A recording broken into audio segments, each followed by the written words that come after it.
माफ कर दीजिए please. No no it's all नई कार है बेटा, थोड़ा संभाल के चलाना चाहिए। ओहो बम्पर अटक गया है, जरा पीछे ले। जी जी मैं करता हूँ। हाँ तुम यहीं रुको।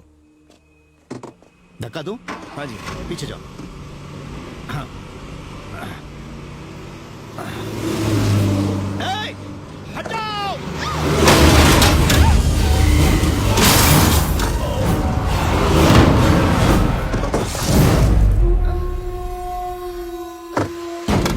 तुम लोग गाड़ी में बैठो। हाँ डालो जल्दी जल्दी, कोई बच के जाने ना पाए। लाशों के ढेर बिछा दो। जल्दी जल्दी गाड़ी में बैठो।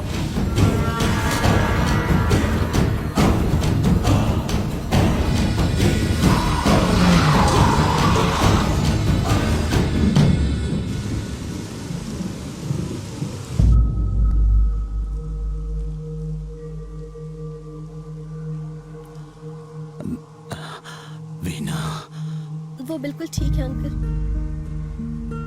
पर आप मेरी वजह से। मैं एम्बुलेंस बुला रही हूँ, हम मुंबई के किसी बड़े हॉस्पिटल में आपको एडमिट करवाएंगे। मेरा यहाँ एक बहुत जरूरी काम बाकी है। आपका जो भी काम है मुझे बता दीजिए। बेटा वो मैंने एक प्रॉपर्टी अपने दोस्त को बेची थी, किसी ने उस पर कब्जा कर लिया। वो इसी गांव का ही है, मुझे उससे बात करनी है। उसको कहना है कि ये जमीन छोड़ दे। आपने ये जानबूझ के थोड़ी ही किया। पता चलने पर कुछ नहीं किया तो ये चीटिंग होगी, और मैंने कभी किसी को धोखा नहीं दिया। मुझे ऐसा कुछ नहीं करना जिससे मेरे दोस्त को नुकसान हो। मुझे उससे बात करनी है। आपके साथ ये किसने किया है?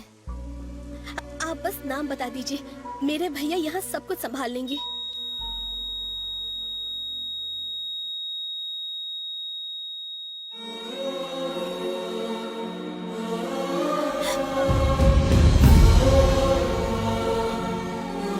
एक एक्सीडेंट केस है। कहाँ है वो?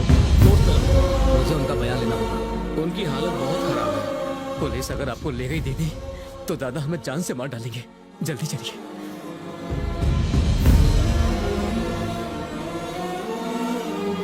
नहीं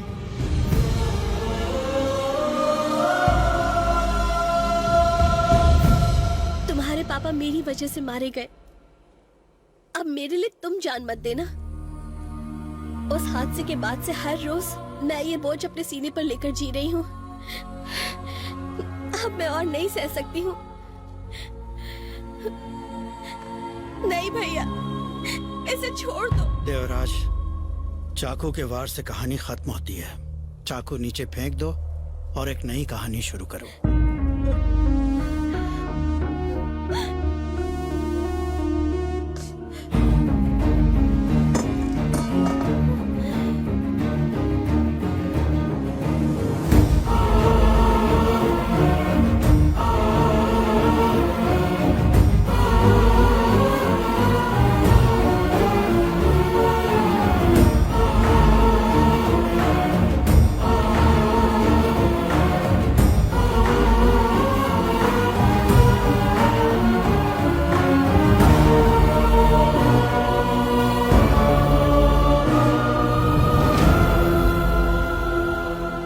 तुम्हारे पिता एक नेक दिल इंसान थे जो अपने आखिरी लम्हों में भी किसी और की भलाई के बारे में सोच रहे थे। मैं एक तलवार से 100 लोगों को मौत के घाट तो उतार सकता हूं, लेकिन मुझे अपने हाथों से किसी की जान बचाना नहीं आता जो उन्हें आता था। तुम्हारे पिता की महानता का सबूत इस बात से नहीं मिलता कि मेरी बहन जिंदा है। मेरे घर की खुशियां भी ये बयान नहीं कर सकती। इस घर की सजावट भी उसके आगे फीकी है। अगर ये पेपर्स इस बात का सबूत है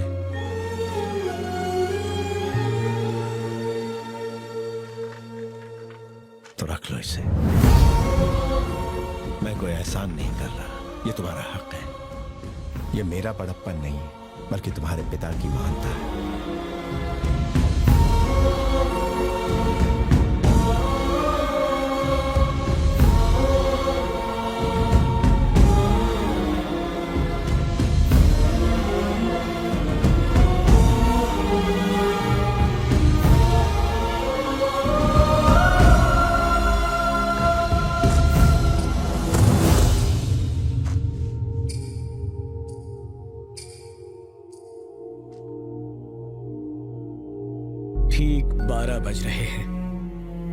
तुम्हारी मोहलत खत्म हुई।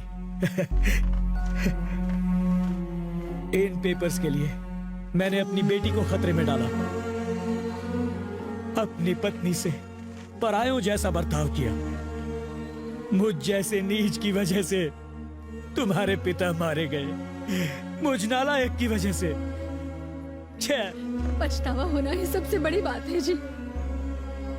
देखा तुमने, जिस पत्नी ने मुझसे 15 सालों में एक शब्द तक नहीं कहा, वो मुझसे बात कर रही है। ये सब तुम्हारे पिता की वजह से हुआ है। वो महान थे।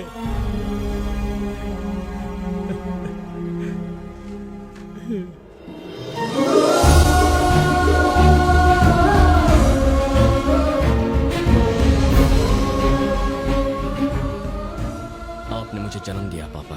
आपने उस लड़की को एक नई जिंदगी दी। जो आदमी आपसे नफरत करता था वो आज आपके गुण गा रहा है। आपने मेरा मिलन उस लड़की से कराया जो मुझे बहुत चाहती है।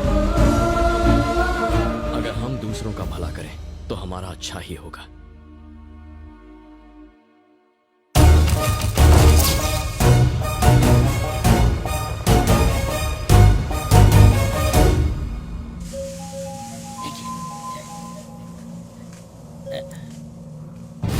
कब से लगा रहा हूँ, मेरे आदमी मेरा फोन क्यों नहीं उठा रहे? वो हमारे आदमी किसी और लड़के को दूल्हा समझ के उठा के ले गए हैं। उस चक्कर में बेचारे खुद ही उठ गए। क्या मर गए? क्या सच बता, मर गए क्या? मर गए बोले तो हिलडुल नहीं रहे हैं वो। अच्छा है ना, अपनी पेमेंट बच गई। मैं आ रहा हूँ। देवराज की मौत देखे बिना मैं नहीं जाने वाला। तू रुकवा।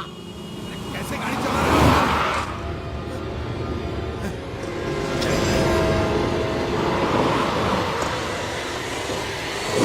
देवराज, मैं तुझे छोड़ूंगा नहीं।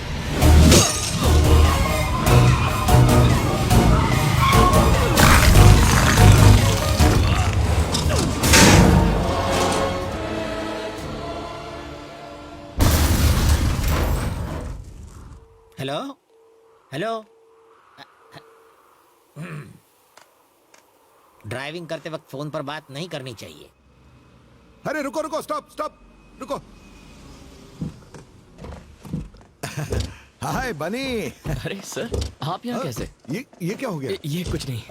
उस दिन तुमने अपनी सारी प्रॉपर्टी दे के कुछ बेकार शेयर्स रखे थे अपने लिए, ऐसा मोहन ने बताया था। उन शेयर्स की कीमत आज 500 करोड़ हो गई है।